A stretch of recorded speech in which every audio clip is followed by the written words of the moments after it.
ರಕ್ಷಿತಾ ಶೆಟ್ಟಿ. ರಕ್ಷಿತಾ ಶೆಟ್ಟಿ ಎಲ್ಲರೂ fake, 100% 200% fake.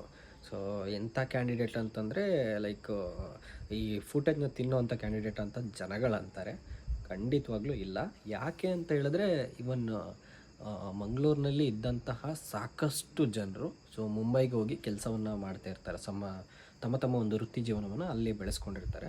So ಹಾಗೆ ಇವರ ಫ್ಯಾಮಿಲಿ ಕೂಡ ಅಲ್ಲಿಗೆ ಹೋಗಿರೋವಂಥದ್ದು. ಅದಾದಮೇಲೆ ಎಷ್ಟೋ ವರ್ಷಗಳಾದಮೇಲೆ ಇಲ್ಲಿಗೆ ಬಂದೋಗಿರೋದು ಅಥವಾ ರಾಜ್ಯದಲ್ಲಿ 2 ತಿಂಗಳಲ್ಲಿ ಬಂದೋಗಿರೋವಂಥದ್ದು. ಸೊ ಈ ಥರ ಇರಬೇಕಾದ್ರೆ ಅವರಿಗೆ ಕನ್ನಡ ಬರೋದು 99% ಕಡಿಮೆ. ಆಮೇಲೆ ಇನ್ನೊಂದೇನೆಂದರೆ ಮಂಗಳೂರು ಸೈಡ್ನಲ್ಲಿ ಕನ್ನಡ ಕಂಪೇರ್ ಮಾಡಿದ್ರೆ ಅಂದರೆ ಮಂಡ್ಯ, ಹಾಸನ, ಚಾಮರಾಜನಗರ ಇಲ್ಲಿಗೆ ಕಂಪೇರ್ ಮಾಡಿಕೊಂಡ್ರೆ ಅಷ್ಟಾಗಿ ಬಳಸೋದಿಲ್ಲ. ಬಟ್ ಬಳಸ್ತಾರೆ. ಬಟ್ ಈ ಒಂದು ಏರಿಯಾ ಕಂಪೇರ್ ಮಾಡಿಕೊಂಡ್ರೆ ತುಂಬ ಕಡಿಮೆ.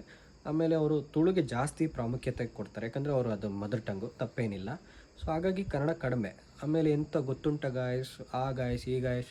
ಸೊ ಅವರ ಒಂದು ಮಾತಿನ ಒಂದು ಏನು ಪ್ರೋಸೆಸ್ ಆ ಥರ ಇದೆ. ಸೊ ಹಂಗಾಗಿ ಅದು ಕೆಲವ್ರಿಗೆ ಫೇಕ್ ಅನ್ನಿಸ್ಬೋದು, ಕೆಲವ್ರಿಗೆ ರಿಯಲ್ ಅನಿಸ್ಬೋದು. ಸೊ ಆ ಹುಡುಗಿ ಫೇಕ್ ಆಗಿದ್ರೆ ಇಷ್ಟೊತ್ತಿಗೆ ಅದು ಗೊತ್ತಾಗ್ತಿತ್ತು. ಖಂಡಿತವಾಗ್ಲೂ ಫೇಕ್ ಇಲ್ಲ. ಸೊ ಒಳ್ಳೆ ಕ್ಯಾಂಡಿಡೇಟ್. ನನ್ನ ಪ್ರಕಾರ TRP ಕಿಂಗ್ ಪಾರ್ಟ್ 2 ಅಂತ ಹೇಳಿದ್ರೆ ತಪ್ಪೇನಿಲ್ಲ. ಗಿಲ್ಲಿಗೆ ಒಳ್ಳೆ ಸಪೋರ್ಟ್ ಹ್ಯಾಂಡ್.